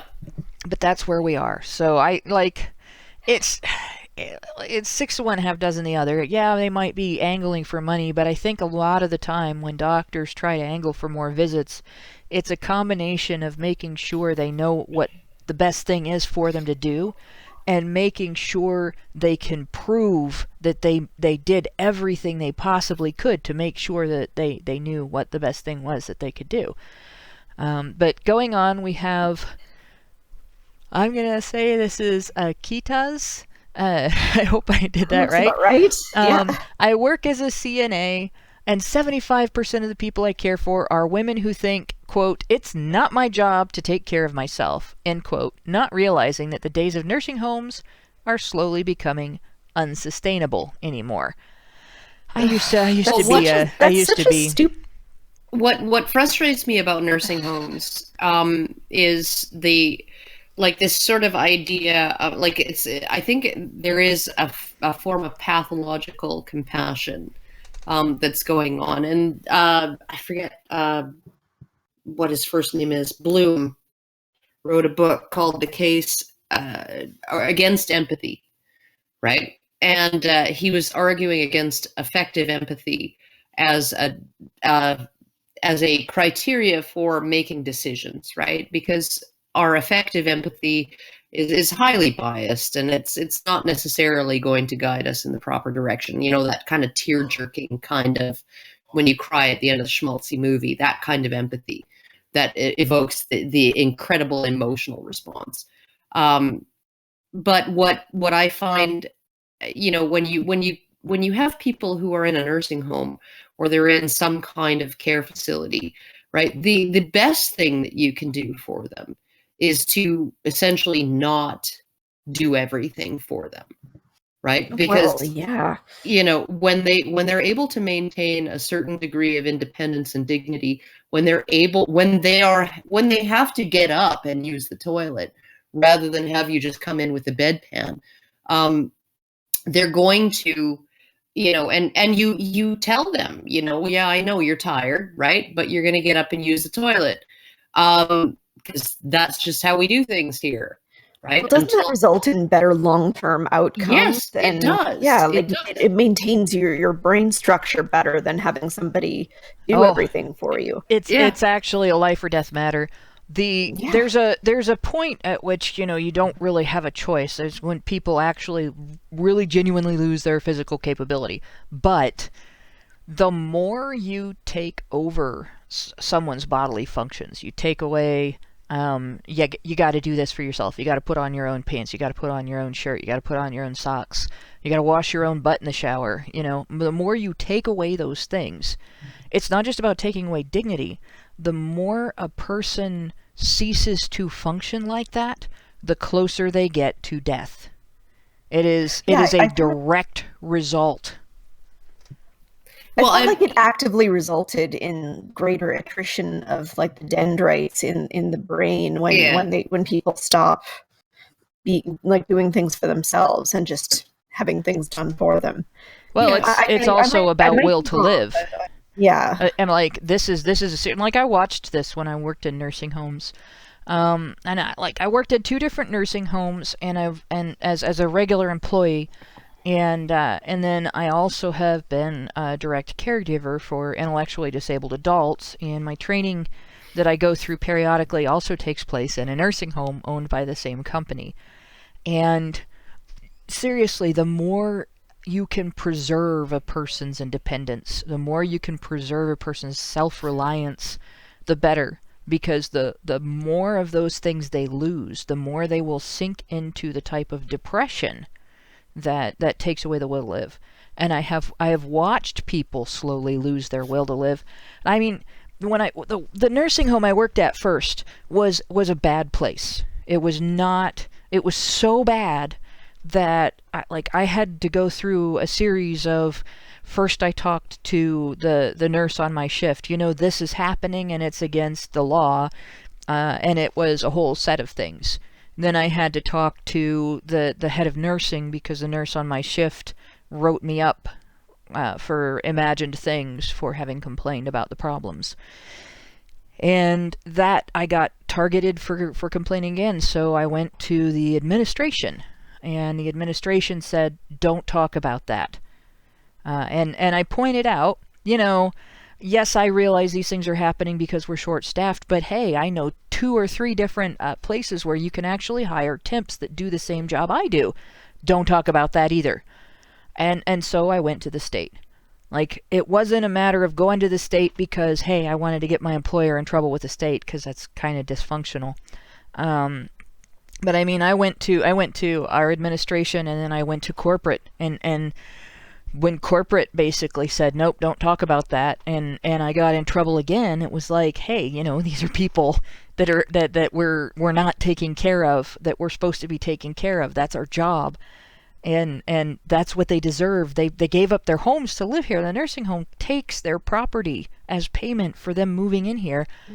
So, the state comes in and takes over and actually controls the place, administrates the place. All the administrators got fired. It was that bad. And among the bad things was I had a person who had just stopped interacting. I can't describe it in much detail other than to say it's the difference between echoing and actually responding to what you said. And I had, one of the things I got in trouble for was taking the amount of time with each patient that you're supposed to take and doing all of the things that you're supposed to do for the patient during that time. Which you would think that's doing my job, right? I wouldn't get in trouble for that. But no, one of the things they did was the minimum you're supposed to have is a ratio of 1 nurse's aide to 14 patients. And there's a limit to how many of them are supposed to be incapacitated on a given shift. I had frequently 28 on my shift, and more than half of them were incapacitated. And there were individuals that were labeled incapacitated who weren't. They had just stopped interacting because nobody was interacting with them. And after several months of my interacting with this one patient, I had this breakthrough moment where I asked a question and I got an answer that was a relevant answer to the question I asked. And, I go running down the hall and I grabbed the nurse on the and dragged her in there and showed her that this occurred. I got in trouble because I had just made a bunch more work for the other aides, because now they had to treat the patient like somebody who could talk about the work they did to her family. That's awful. And that is the situation. This is when they talk about nursing homes slowly becoming unsustainable. What's going on is they're not making enough money off of old people, and there is not enough actual, there's sympathy for, these poor people can't take care of themselves anymore, but there is not empathy for these people are human and they have human experiences and human needs and human rights. And so they are becoming unsustainable. And I did want to share a little anecdote from my grandmother's time in the nursing home. She, when she was 99 years old, and the staff called my mom very, very upset and said, you need to come in and we need to have a consultation because your mother has been she's been cutting up her nightgowns, and we've had to throw away 3 nightgowns. And we had to take away her scissors, and she was very upset. And so my mom goes in and talks to my grandmother, and my grandmother explains what's going on, right? And what's going on is she has these long nightgowns, and she's 99 years old and still continent, okay? but she's riddled with arthritis and osteoporosis, and she has to move carefully, and she's not very fast, and all of this. And over the last little while, it's been kind of touch and go as to whether she can make it to the toilet if she has to get up out of her bed at night, right? And so so when you go to the toilet as a woman and you're wearing a long nightgown, you have to spend maybe 20 seconds gathering up your nightgown in order to sit down on the toilet. And so she was cutting her nightgowns up the back so that they would just automatically fall open and she would be able to make it to the toilet on time. Okay. That's clever. I know, isn't it? And the staff were just losing their minds. They thought she was going completely batty. She's cutting up her nightgowns, and we're having to throw them in the garbage. And she needs more nightgowns, and you need to come in and deal with this, right? And nobody bothered to ask her why she was doing it. That's terrible. I know. And these were this nursing home. And they came right out and told my parents, right, we take extra effort with your mom because we know that you or your brother are going to be visiting at least twice a week, right? So when she presses the call button, right, we're in there. When she presses the call button at the same time as somebody whose relatives never visit, your mom gets visited first, right? We go to her first because we have somebody to answer to, right? Because you're here on a regular basis. And a lot of the patients in this nursing home, they've essentially been dumped there by their families, right? They've just been dumped there and left. And like, it's so sad to me because, you know, like I come from this tradition of my mamere, my great-grandmother on my grandfather's side. She was a homesteader. She and her husband, my great-grandfather on my grandfather's side, they were homesteaders. They lived in the middle of nowhere. My mamere lost 2 of her children just in infancy, just like within days of being born. They had all of these incredible struggles of just sort of being out in the middle of nowhere, all completely isolated, alone. And they, you know, they one of the children that my mamere lost happened to have occurred when my great-grandfather, his brothers had come and said, let's go into town and do some business in town, right? Buy supplies and all of, you know, just do the business in town that you do every 3 months when you're a homesteader. And he had overstayed because they'd gotten drinking. And he'd overstayed, and when he got home, his wife had 2 children, who were, you know, under 6 and a dead baby. And she had given birth alone, all in the middle of nowhere. And they had patched up their relationship. She told him if he ever went with his brothers again, right, or if he ever took another drink, the next time he did that, when he came home, there would be nobody in the house, right? She and the kids would be gone. And he lived up to that bargain, and they got over it. They repaired their relationship. And then when he got older, because of that, my grandfather's side is the side where the history of stroke and heart disease and all of that is. And he ended up having a stroke, and he was essentially a vegetable. He didn't even recognize her.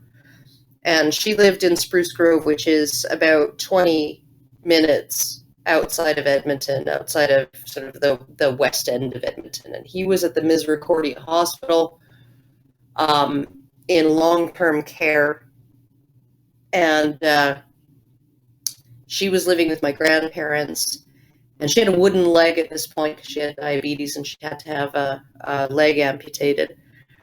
And she took a cab in every morning to the hospital and shaved him and fed him his breakfast. And she took a cab home, and then she took a cab every evening and fed him his dinner and took a cab home. And then when he was okayed to leave the hospital, she set up a hospital bed in the dining room of her children's house, her son's house, where he was, living with his wife and raising his 3 children. She set up a hospital bed in the dining room and took care of him herself. And so I come from this tradition of, and he didn't even recognize her or anyone. He just lay there and he cried and he cried and he cried and he cried. And my grandfather, when he was near the end of his life, that was one of the things that he said, is if I'm ever unable to recognize any of you, you pull the plug or smother me with a pillow. Yeah. Because I'll never go through that. I will never do it. But she was completely devoted to him, right? They were, even given his fuck up, his massive fuck up, which might not have if he had been there, knows, right? But even given all of that, right? She was completely devoted to him right until the day he died. And when I look at how these things work, right? I am blown away. I'm blown away by that level of devotion. And I look at children who put their parents in nursing homes and then just forget about them. And I'm just like, these are the people who fed and clothed you and breastfed you and freaking read you bedtime stories and gave you everything. They sacrificed huge amounts of their lives so that you could be able to, have a good life. And you're just like, yeah, I'll pay for some freaking cut rate staff to, roll them over, so that the bed sores don't get so big that you can fit a grapefruit in them. Well, the sad thing is, people get pushed into the nursing home scenario when they are not in a condition where they need the medical care necessary. Like, it once upon a time, it was, if you didn't have kids and you were in a position where you couldn't keep up with your housekeeping and stuff like that, and there wasn't money to pay for someone to come in and help you, you went into a nursing home. Or if you had a medical condition that required you to have access to an actual nurse and not just a family member with no medical training, and your family didn't have money to hire a nurse to come to the home, then yeah, you went to a nursing home and your family showed up to visit you regularly. Yeah. I'm actually in a position of, I may have to fight to keep the state from forcing my parents into a nursing home. I'm afraid that that's what the wellness visit is about. I found out this week when I went up to visit them on the weekend that they got a call from a social worker who is being sent in by Medicare to look at their living environment. And I can't for the life of me imagine why the state, because Medicare is the state, okay, it's part of the state, why the state is sending an unrequested social worker into my parents' home for a wellness check. There isn't anybody who would have called the state and reported them abused or neglected or anything like that. There isn't anybody that knows them that would care enough to do that wouldn't call me first. And there isn't anybody who knows them that would be mad enough to do that would know who to call if they were going to do that. So this has to have stemmed from their medical care, which is expensive. My dad's had 2 heart attacks. My mother has 5 chronic pain conditions that are measurable. They can actually detect them through you have this chemical in your body, or you don't have this chemical in your body, or you have these deposits on your bone, or your discs have been compressed, right? So there's all those things. And the medical care isn't minor or cheap. Sometimes it involves surgery. I mean, Dad had to have a major bypass, and now the state. This strikes me as like Nazi Germany.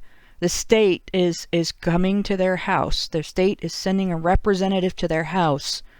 The same kind of thing child welfare does, right? The Child Protective Services system does, to evaluate their environment. Unrequested. They have called and said, yeah, we need to make an appointment with you. So sometime in the next couple weeks, I got to take a day so I can go up there and be there for this appointment as soon as I find out when it is, so that there is a witness to what this individual says and does, and that they cannot badger my parents into a nursing home and basically turn their property over to Medicare Always to pay for this nursing home. Oh yeah, no I kidding. will be, and I'm in Ohio, so I don't have to tell them I'm recording. So if there are threats, there will be a video, and it will go on every platform I have access to. Good. But just the idea that this is happening, the pressure is already there, just from the basis of we're doing a wellness check.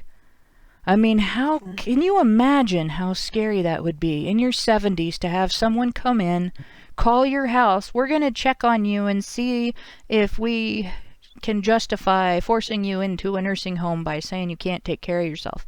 And this is in a state where our legislature passed last year and our governor signed a law encouraging home health care because it has been found to be more productive for the elderly when they do not need constant round-the-clock actual nursing care from nurses and doctors, as opposed to having somebody bring them stuff when they ring a bell. It's just, this is where we are. This is part of Obamacare. I just wanted to mention one really quick thing with the original super chat. I know we've been kind of talking on it for a while, but when he says that, I assumed your gender, but when they say that 75% of the people I care for are women who think it's not my job to take care of myself, not only are they doing that in spite of these terrible stories that you guys have been talking about right now, but also it's kind of symptomatic of what we've been talking about on the last several HBR talks about that lack of responsibility that a lot of women have these days, a lot of feminists have these days. That is just, I don't need to worry about it. It's somebody else's responsibility to care for my well-being, and if they don't do that, it's a tragedy.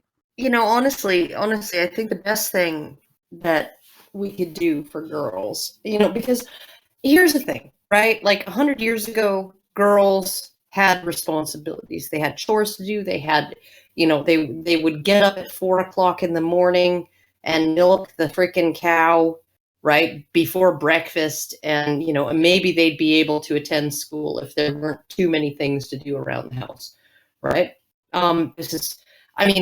And summer holidays, the reason there are 2 months off every summer from school is because that's when the work gets done around the farm. And so kids, mostly boys, but often girls as well, would be kept home by their parents because there was just too much work to do to send your kids off to school and waste the day learning stuff that isn't getting the cows milked and isn't getting the freaking grain cut and isn't getting the fields, the garden weeded, and isn't, like that. That's the reason we have summer holidays, is because of farm kids being actual farm workers.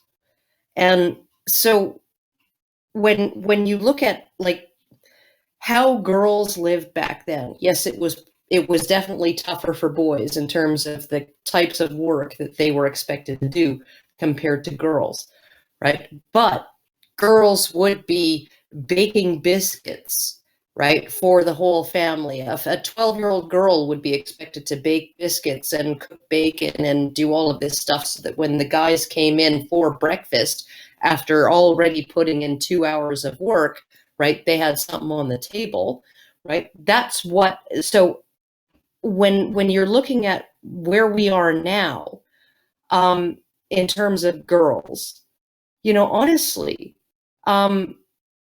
you don't even need to teach them girl things. You don't even need to teach them how to cook and how to sew and how to do things like that. Teach them how to change their own fucking car battery. Teach them how to change their own tire. Teach them how to fucking operate a weed whacker. If you want to break stereotypes, go ahead and do it. But teach them to be self-sufficient in some fucking way, and teach them that, like, actually being put to a chore, right? And a chore that makes them sweat, that might make them break a nail, right? That might give them, rough skin on their hands, something, muss up their hair, right? Anything. In other words, Put teach them that kind of work. Teach them toughness and responsibility and accountability, like we do boys. I'm gonna go on to the next super chat because we keep getting more.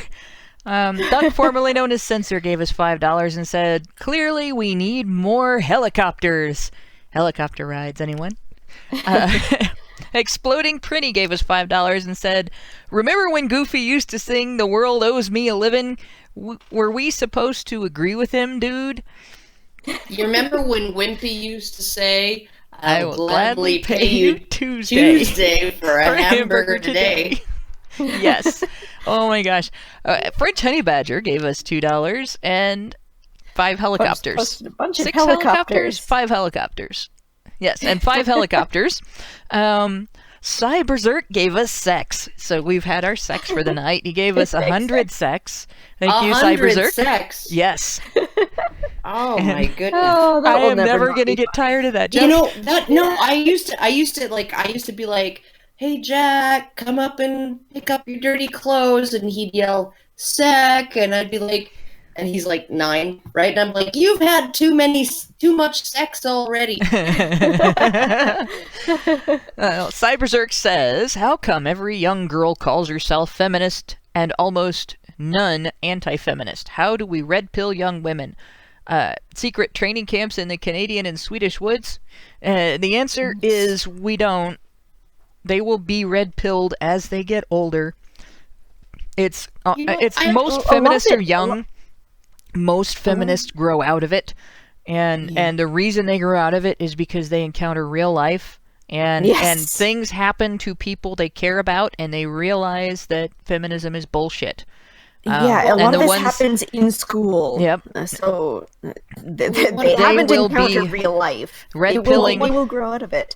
Yeah, red pilling is a natural result of living in the real world. One of the things I will say though is that there is an increasing number of young actually pulling. Stop, Karen, I lost you there.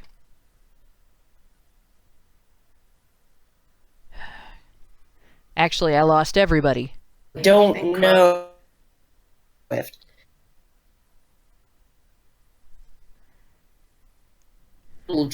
on feminist that she's like, okay, I'm a feminist, right? But essentially what you have is you have a whole bunch of young women who are they have grown up in a situation where they can make lives that they like, that make choices that they want to, right? And that where they don't see themselves as being obstructed by some kind of massive systemic, set of problems. Okay, so they are actually, and as long as they don't take a gender studies course or one of those courses that ends with the word studies or a post-colonialism freaking whatever course, or, any of those courses, right? They generally actually tend to be non-feminist, at least in terms of third wave feminism. They're not interested in it. They think it's stupid. They think it's ridiculous, right? They may buy into the historical oppression of women narrative, the whole historical patriarchy narrative, and all of the brave and noble suffragettes narrative, and all of those things. But most people buy into those things, right? But they are, the majority, I think, of young women are actually decidedly non-feminist these days. So do not despair. It's just a matter of turning the non-feminist young women into anti-feminist young women. It's not a matter of converting a bunch of feminists into anti-feminists. It's a matter of taking those non-feminist young women and convincing them that this particular ideology is it's screwing them over too. So... Okay, so for those who are mentioning the stream waffling, I'm watching my router go berserk right now.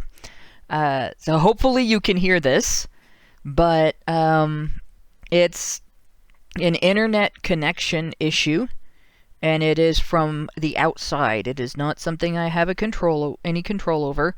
I do not know if it's weather related, but if it's not weather related, blame Spectrum, because that's my internet service provider, and this keeps happening.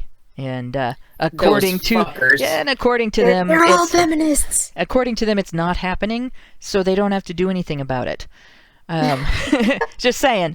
So that's the situation. I'm gonna go on to the next super chat, because I think Karen pretty much said all that needed to be said there. Michael Keller gave us 2 Swiss francs, and I had to ask in the chat what those were because I didn't know. And says, if Karen would rape Hannah, would she be punished? You can't rape the willing. Yeah, no. It's how are you defining rape here? Because okay, how are you defining punish? Because that pun was actually pretty painful for me. There we go. There we go. So we've dodged the question effectively here, but what a penetrating question. It's our all right, you punished me enough already, Hannah. And she didn't even get to actually commit the rape. I didn't even get to actually rape her, and she's already punishing me. It's all right, Karen. We now know that Michael Keller thinks that you have a dick that stretches all the way from Canada to Ohio. Oh wow! I do. Yeah, Karen's got more dick than anybody else in this chat. I actually had a male boss once say that he actually once told a bunch of the guys at work that Karen's cock is probably bigger than mine. Yeah, see, I'm Nice. in trouble now because I don't know if I can take that. It might actually be rape. So let's see. Our next one is French Honey Badger gave us $5 and says, "Isn't universal health care just great? Putting the state in charge of your life." And yeah, this is like I've been warning people about this for since Obamacare, since I first read the last incarnation of the Obamacare bill before it was passed. I started talking about this particular aspect of it, and people kept telling me, "Oh, you're being paranoid. You're reading more into it than is actually in the bill. That will never happen." And it's happening. Yeah, they said that about pronouns in Bill C-16 too. Mm-hmm. It'll never happen. And then within a month and a half, they were uploading videos about how it's actually the law to use people's preferred pronouns. Yeah. But don't pretend that Obamacare is the same as universal health care. Jeez. Yeah, no, there is one thing. Obamacare doesn't really provide health care. It just forces people to pay for it. And actually, there's been a whole bunch of stuff. Like, my parents have been denied necessary medical care because of their age.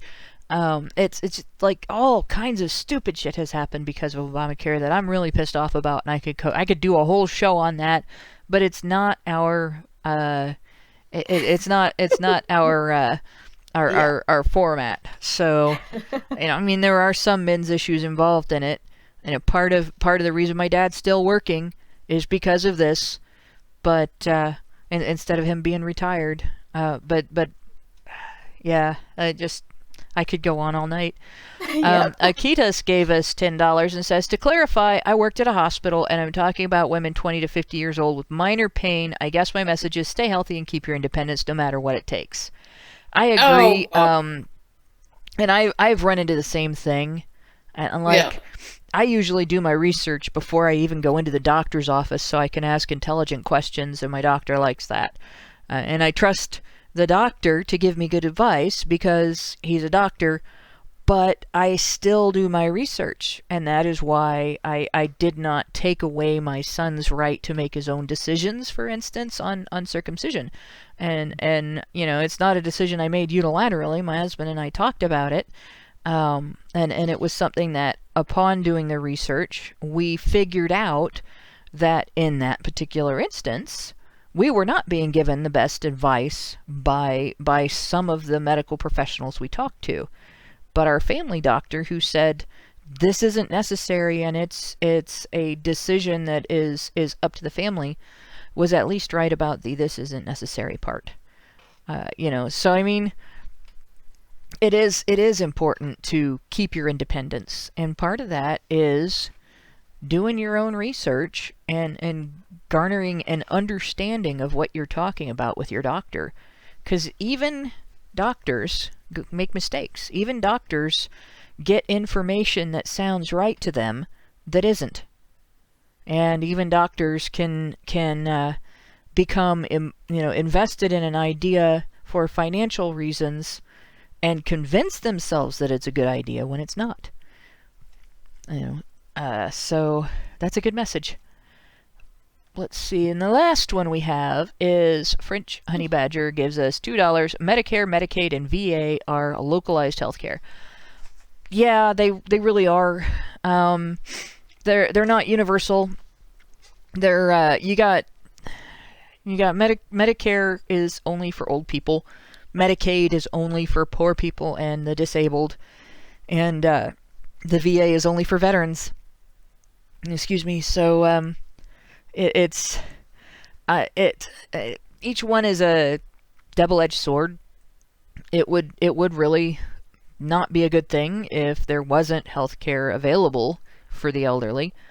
And if we want people to work, we have to have something for the working poor. The problem is we have people relying on Medicaid when they don't have to. We have people getting into Medicare early, and with regard to the VA, there's a great deal of corruption involved in the administration, and veterans are not being properly served after they earned it, and they earned it to a greater degree than can be said for anyone else. Most of us that have used the Medicaid system for any length of time at all cannot say that we earned it before we used it. Medicare, yeah, you earn it, but having something better, if you're retiring from a company that has benefits, and things like that, you don't necessarily get access to it. So none of them are really. I think the government's not that great at honoring its contracts to the public. And the public doesn't necessarily, in addition to not necessarily benefiting from that, it doesn't necessarily earn those contracts in the first place.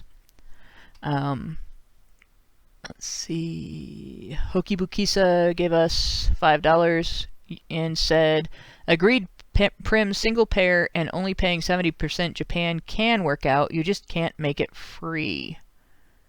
Yeah, well, I mean, like it's not free in a lot of in anywhere really. It's obviously taxpayer funded, but it's not free, of course.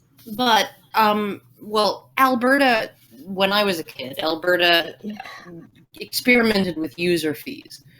Oh, And okay. my mom's, like our family doctor, he would charge, and this was back in the 1970s, late 1970s, early 1980s. And he would charge $2 a visit. And if you actually spoke to the, to the receptionist and said, I really can't afford the $2, which would be, I guess, probably the equivalent of about $10 now, right? If you couldn't afford it, they would waive it, right? It was essentially a voluntary user fee that he would charge, and it acted as it allowed him to have more patients, right, on his roster of patients as a family doctor, because people would think twice. They would think twice about going in over the least little sniffle or over something minor, right? And they would, they would be like, okay, well, is it really something that I need to go see the doctor for? And but it wasn't so punitive, right? That you wouldn't go in if you really needed to go in. Yeah. And then on top of that, if you really didn't have the money, you didn't have to pay it. But he ended up having to drop that because there were other doctors in the area that didn't charge anything, and people just switched to those doctors because they just didn't want to pay that $2. And so it's extremely frustrating to me because, like I said, with the faxing in a prescription, when you've had a patient for the last 15 years, right, and they have been on the same drug regimen for like 30 years, and everything's tickety-boo, and once yearly they phone you and say, can you fax in a year's worth of refills, and you can't make any money off of that. I mean, that's really the thing. You can't make a dime off of that. You want to have them come in, and I get that. I totally get that, even though your visit only consists of like 30 seconds. But it's like they can still charge for the full office visit, even though you only pick up 30 seconds of their time. So it's very, very frustrating how the incentives are set up and how the structure of it is set up to actually generate waste.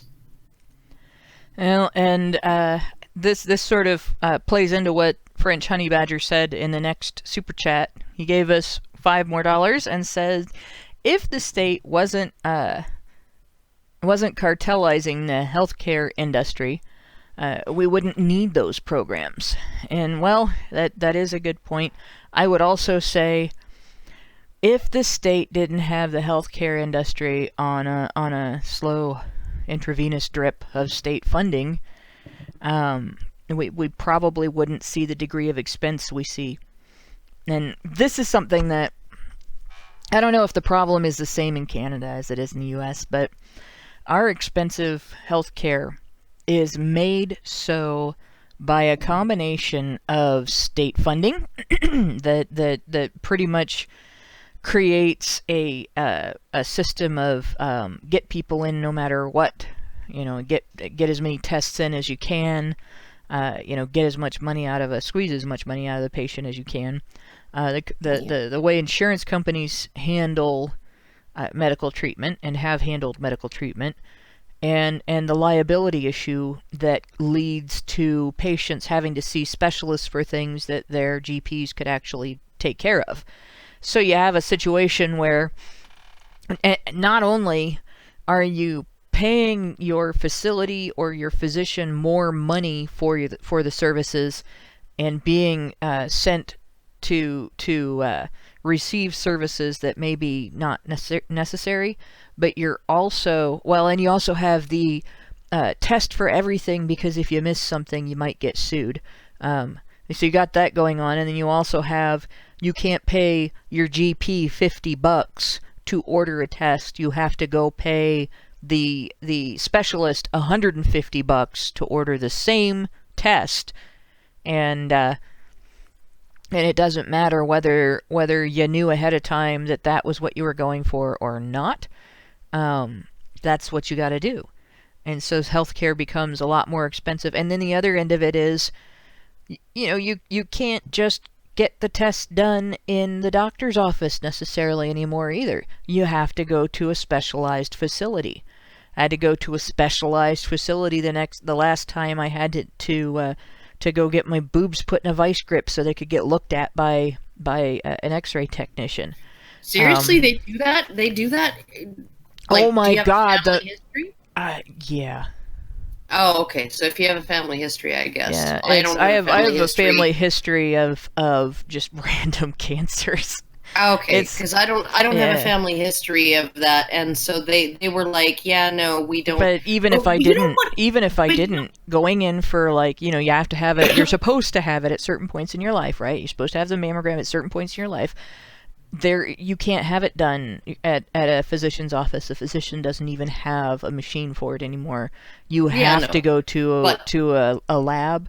You have to pay the lab price, or you have to go to a hospital for it, and you have to pay the hospital price.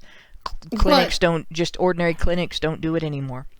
No, and I can understand that because a clinic can't necessarily afford every single piece of equipment that. No, I'm talking about equipment being removed from clinics because they have to send you to specialized locations or for liability purposes. This is a matter of, and it's the same type of tech is gonna read the results regardless of where it's done, and then your doctor is going to get the information and make a decision as to what to suggest to you and so on.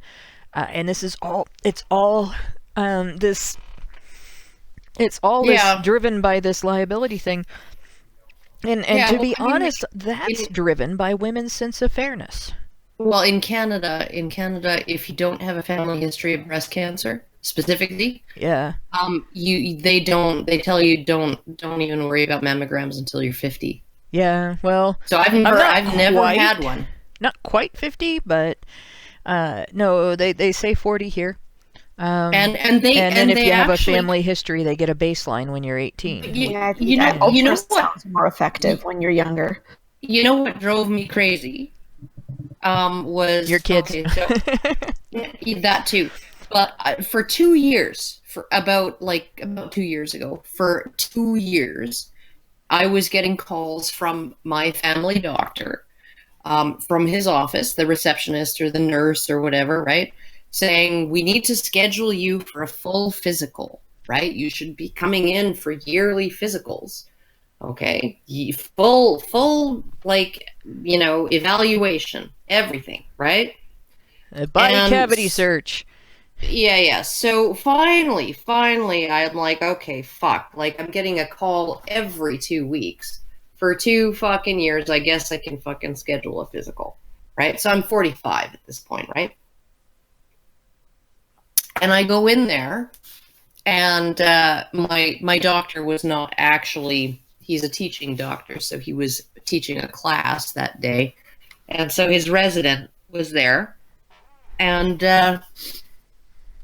so she says, well, what can I do for you? And I'm like, I'm here for my physical. And she's like, oh, do you have any particular issues that we need to keep an eye on? And I'm like, no. And she says, really? And I'm like, yeah, no, I'm pretty healthy, right? Other than this very, very mild asthma, I'm pretty good. And she says, we actually don't do physicals until you're 50. You got nagged every 2 weeks for 2 years for something that they shouldn't even have been nagging me to do. Done. Yeah. So then I'm like, well, I'm here now, so get out the fucking speculum and assume the position, bitch. Right? Do something. Make this trip worth my while. Yeah. Swab my fucking cervix, right?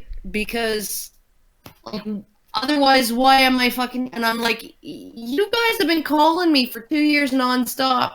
Come in for a physical. What? And you're telling me you don't need a physical for another 5 fucking years?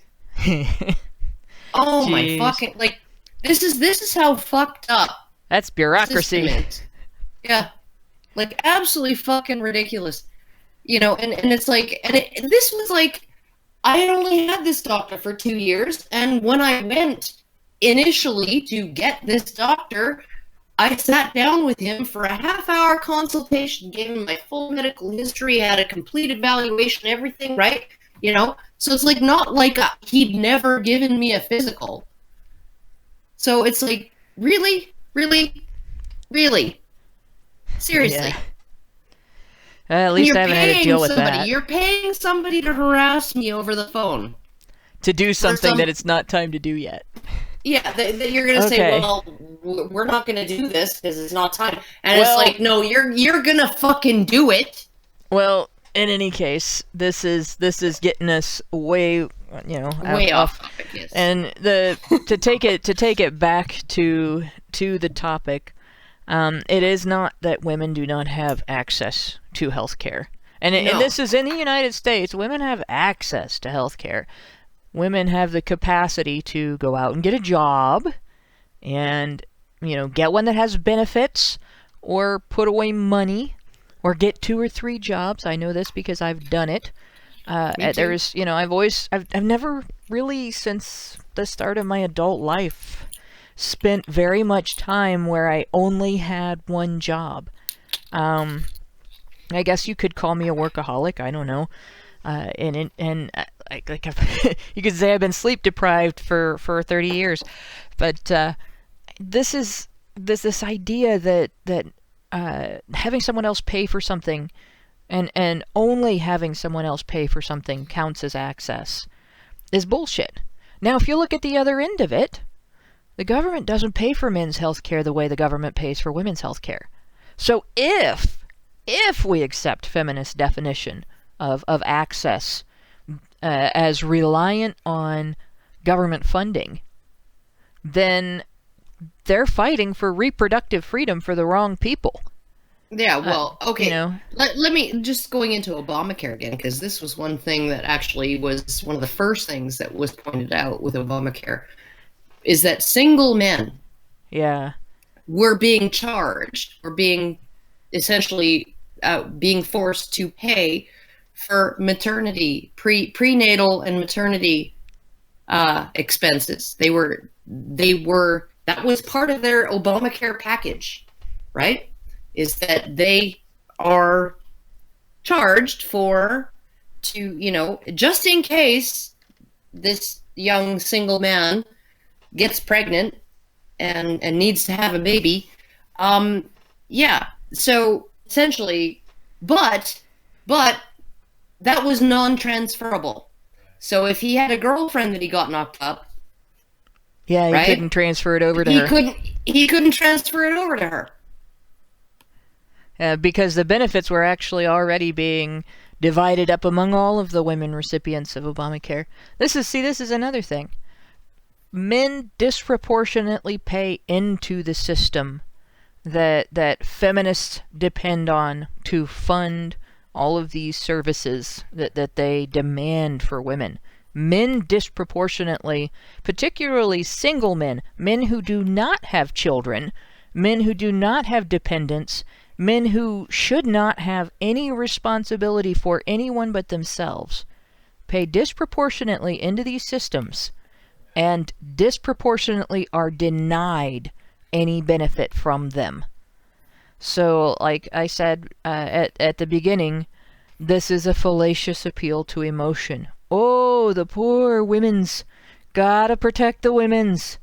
And in reality, what it's basically about is redistribution of wealth. It's about demanding that benevolent old Uncle Sam, Mr. Rich Uncle, Mr. Poor Relation, redistribute wealth from single men to irresponsible women. And with that, I'm going to say good night to all. I'm not going to even try to shill tonight because it's it's almost 10:30. And all I will say is that we still need support at feedthebadger.com, the same as we always do. And I'm not going to drag that request out because the show has been 2.5 hours. So we're willing to work for it. And I thank everyone who is already helping us out. I thank everyone who listened and who commented. I thank all of our super chatters, my co-hosts, and everybody who helps to make Honey Badger Radio happen. And in particular, once again, I thank the time coders who have to go through this 2.5 hours to find the best parts and put them together. And good night, all.